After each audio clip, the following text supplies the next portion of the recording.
ನಟ ಕಮಲ್ ಹಾಸನ್ ಕ್ಷಮೆ ಕೇಳಲು ಡೆಡ್ಲೈನ್ ಕೊಟ್ಟಿದ್ದಾರೆ.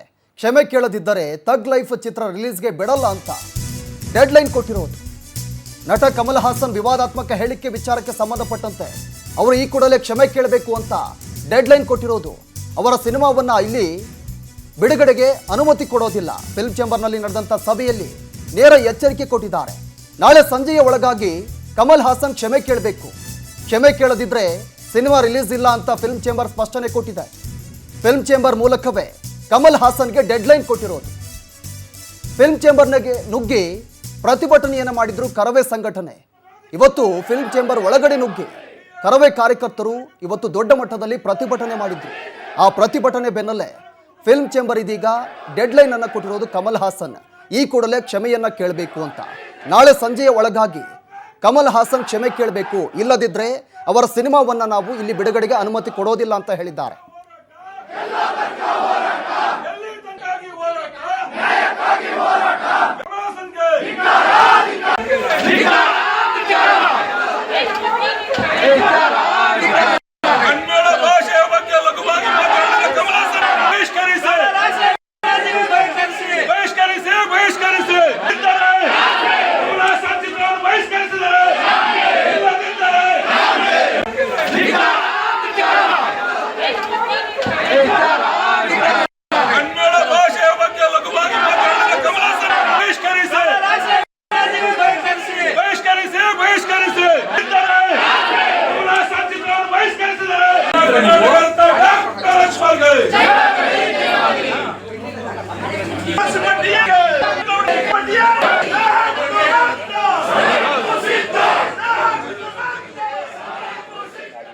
ನಾನು ಅವ್ರಿಗೆ ಅಪ್ಡೇಟ್ ಮಾಡಿಬಿಟ್ಟು ಏನು ಅನ್ನೋದು ಆದಷ್ಟು ಬೇಗ ಅದನ್ನ ಒಂದು ಪ್ರಾಬ್ಲಮ್ನ ಸಾರ್ಟ್ ಔಟ್ ಮಾಡಕ್ಕೆ ಅಂದ್ಬಿಟ್ಟು ಎಲ್ಲ ಪ್ರಯತ್ನ ಮಾಡ್ತಾ ಇದೀವಿ ಸರ್. ಅದನ್ನ ಅವ್ರು ಹೇಳ್ದಂಗೆ ನಾನು ಅವ್ರಿಗೆ ಎಲ್ಲ ಅಪ್ಡೇಟ್ ಮಾಡ್ಬಿಟ್ಟು ಅದನ್ನ ಮ್ಯಾಟರ್ನ ಆದಷ್ಟು ಬೇಗ ಸಾರ್ಟ್ ಔಟ್ ಮಾಡ್ತದ. ಅದನ್ನ ಅದೇ ಮೇಡಮ್ ಈಗೆಲ್ಲ ನಡೀತಾ ಇರೋ ಇಶ್ಯೂನ ಅವ್ರಿಗೆ ಇದನ್ನ ಕನ್ವೆ ಮಾಡಿ ಏನ್ ಅನ್ನೋದನ್ನ ಇದನ್ನ ಮಾಡಬೇಕು.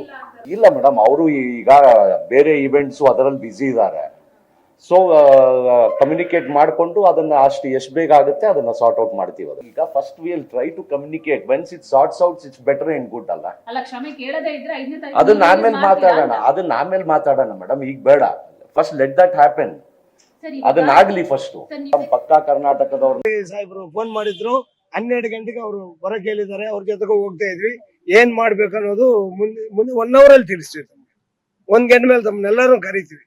ನಾವ್ ಏನ್ ಚರ್ಚೆ ಮಾಡಿರ್ತೀವಿ, ಯಾವ ರೀತಿ ನಾವು ವಿರೋಧ ಮಾಡ್ಬೇಕು ಅನ್ನೋದನ್ನ ಬೆಂಬಲ ಇದೆ.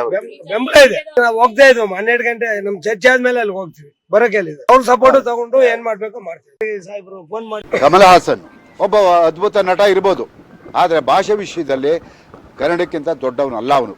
ಹಾಗಾಗಿ ಇವತ್ತು ಏನು ಅವರ ಹೇಳಿಕೆಯನ್ನ ನಾವು ಕೂಡ ಅದನ್ನ ಖಂಡಿಸ್ತೀವಿ. ಈಗ ಸಭೆ ಕರೆದಿದ್ದೀವಿ. ಆ ಸಭೆಯಲ್ಲಿ ಏನು ತೀರ್ಮಾನ ಆಗುತ್ತೋ ನಾವು ಮುಂದಿನ ದಿನಗಳಲ್ಲಿ ಅದನ್ನು ತಿಳಿಸ್ತೀವಿ. ಅದಂತೂ ಸತ್ಯ. ಕಮಲ್ ಹಾಸನ್ನು ಯಾವುದೇ ಕಾರಣಕ್ಕೂ ಕನ್ನಡಿಗರ ಕ್ಷಮೆ ಯಾಚನೆ ಮಾಡದೆ ಹೋದರೆ ಅವ್ರ ಚಿತ್ರ ಬಿಡುಗಡೆ ಆಗೋದಕ್ಕೆ ನಾವು ಬಿಡಲ್ಲ. ನಾವು ಹೋರಾಟ ಮಾಡ್ತೀವಿ. ವಾಣಿಜ್ಯ ಮಂಡಳಿ ಬಿಟ್ಟು ನಾನು ಹೋರಾಟ ಮಾಡ್ತೀನಿ. ನಾನೊಬ್ಬ ಕನ್ನಡ ಪರ ಹೋರಾಟಗಾರನಾಗಿ. ತಮಿಳು ಪೂರ್ವ ದ್ರಾವಿಡ ಭಾಷೆಯಿಂದ ಇವತ್ತಿನ ದಿನ ಎಲ್ಲ ಈ ದಕ್ಷಿಣ ಭಾರತದಲ್ಲಿ ಇರ್ತಕ್ಕಂಥ ನಮ್ಮ ಈ 4 ಭಾಷೆಗಳು ಕೂಡ ಬಂದಿರತಕ್ಕಂಥದ್ದು ಸತ್ಯ. ಅದನ್ನು ಭಾಷಾ ತಜ್ಞರು ಹೇಳಬೇಕಾಗುತ್ತೆ, ವಿವರಿಸಬೇಕಾಗುತ್ತೆ. ನಾನು ಕೂಡ ವಾಣಿಜ್ಯ ಮಂಡಳಿ ಹೇಳಿದ್ದೀನಿ, ಎಲ್ಲ ಭಾಷಾ ತಜ್ಞರನ್ನು ಕರೆದು ಇದ್ರ ಬಗ್ಗೆ ವಿವರಣೆಯನ್ನು ತಗೊಳ್ಳಿ. ಯಾಕೆಂದರೆ ಪ್ರತಿ ಸಲ ಬಂದಾಗ ಈ ರೀತಿ ನಾವು ಕೂತ್ಕೊಂಡು ನಾವು ವಿವಾದವನ್ನು ನಾವು ಎದುರಿಸಬೇಕಾಗತ್ತೆ.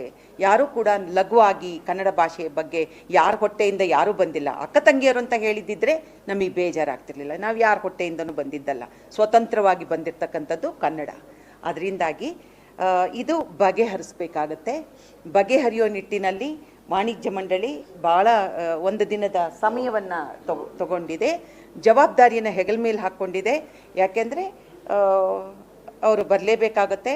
ಅವರು ಇದ್ರ ಬಗ್ಗೆ ವಿವರಣೆ ಕೊಡಲೇಬೇಕಾಗುತ್ತೆ. ವಿವರಣೆ ಕೊಡಲಿಲ್ಲ ಅಂದರೆ ತಪ್ಪಾಗುತ್ತೆ. ತಮಿಳು ಅನ್ನೋದು ಎಲ್ಲರ ಒಂದು ವಿಚಾರ. ಯಾಕಂದ್ರೆ ಕನ್ನಡಿಗರಿಗೆ ಭಾಷೆ ಅನ್ನೋದು ತುಂಬಾ ಒಂದು ಹೆಮ್ಮೆ ಆದ ವಿಷಯ. ಇದು ತುಂಬಾ ಒಂದು ಸೆನ್ಸಿಟಿವ್ ವಿಷಯನೂ ಅಷ್ಟೇ.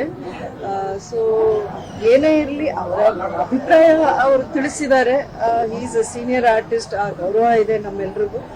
ಆದ್ರೆ ಈ ಒಂದು ಹೇಳಿಕೆ ಖಂಡಿತ ಕನ್ನಡಿಗರಿಗೆ ನೋವು ಕೊಡುವಂತ ವಿಷಯನೇ ಇದು. ಯಾರೂನು ಅಂದ್ರೆ ನಾವ್ ಯಾರು ಪಂಡಿತರಲ್ಲ, ಭಾಷಾ ಪಂಡಿತರಲ್ಲ. ನಾವ್ ಯಾರು ಅಷ್ಟು ಸಾವಿರಾರು ವರ್ಷಗಳ ಹಿಂದೆ ಹೋಗಿ ಯಾವ್ದು ಫಸ್ಟ್ ಯಾವ ಭಾಷೆಯಿಂದ ಯಾವ ಭಾಷೆ ಹುಟ್ಟಿದ್ದು ಅನ್ನೋದು ನಮ್ಗೆ ಯಾರಿಗೂ ಖಂಡಿತ ಗೊತ್ತಿದೆ ಅಂತ ಯಾರು ಹೇಳೋಕ್ ಬರಲ್ಲ. ಸೊ ಅಂತ ಗೊತ್ತಿಲ್ಲದೆ ಇರೋ ವಿಚಾರ ಬಗ್ಗೆ ನಾವೆಲ್ಲರೂ ಸ್ವಲ್ಪ ಯೋಚನೆ ಮಾಡಿ ಮಾತಾಡಿದ್ರೆ ಚೆನ್ನಾಗಿರ್ತಿತ್ತೇನೋ ಅನ್ಸುತ್ತೆ. ಅವ್ರ ಅಭಿಪ್ರಾಯವನ್ನ ಅವರು ತಿಳಿಸಿದ್ದಾರೆ, ಅದನ್ನ ನಾವೆಲ್ಲರೂ ಒಪ್ಕೋಬೇಕು ಅಂತ ಏನಿಲ್ವಲ್ಲ. ಸೊ ಇನ್ನು ನಮ್ಮ ಭಾಷೆಯ ಒಂದು ಘನತೆ ಏನಿದೆ ಅದು ಯಾರೋ ಒಬ್ಬರ ಹೇಳಿಕೆಯಿಂದ ಏನೋ ಕಡಿಮೆ ಆಗುವಂತದ್ದಲ್ವಲ್ಲ, ಸರಿಯಲ್ಲ ಅನ್ನೋ